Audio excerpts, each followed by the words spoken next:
savez à quel titre je suis défendeur du Made in Algérie. Et ce qui se passe actuellement, ce que je pourrais appeler le Nella Gate, est quelque chose qu'il faut faire savoir à toutes ces personnes qui souhaiteraient développer des produits, imposer du Made in Algérie pour l'export. Car oui, effectivement, le Made in Algérie se vend, en France comme dans le monde. Preuve en est la pâte à tartiner El Morgen qui, à quelques mois après, a été bloquée, effectivement avec le droit européen. Mais maintenant, je pense qu'il serait temps que les investisseurs, les entrepreneurs, les porteurs de projets prennent conscience que oui, on peut fabriquer tout type de produit en Algérie. Il y a le savoir-faire, il y a le matériel, il y a la main-d'œuvre, il y a le coût énergétique. Et je profite de cette vidéo pour dénoncer ce fameux Nella Gate. Une personne, un opportuniste,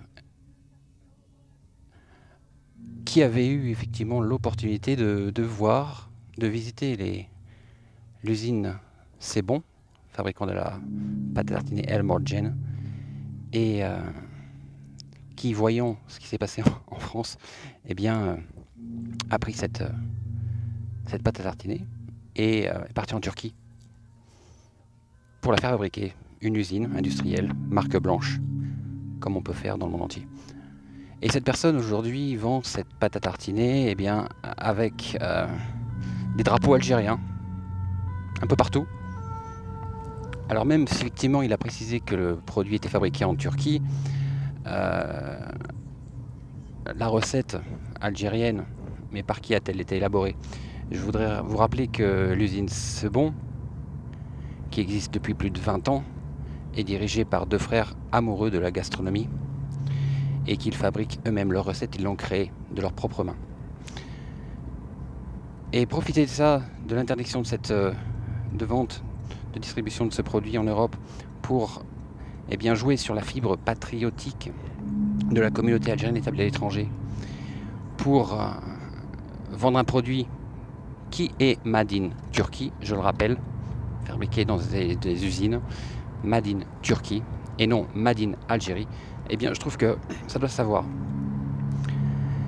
J'espère de tout cœur que très bientôt les autorités prendront ce genre de choses en compte et que la labellisation Made in Algérie sera officiellement connue et appliquée justement pour pouvoir protéger le savoir-faire, la culture, la gastronomie algérienne.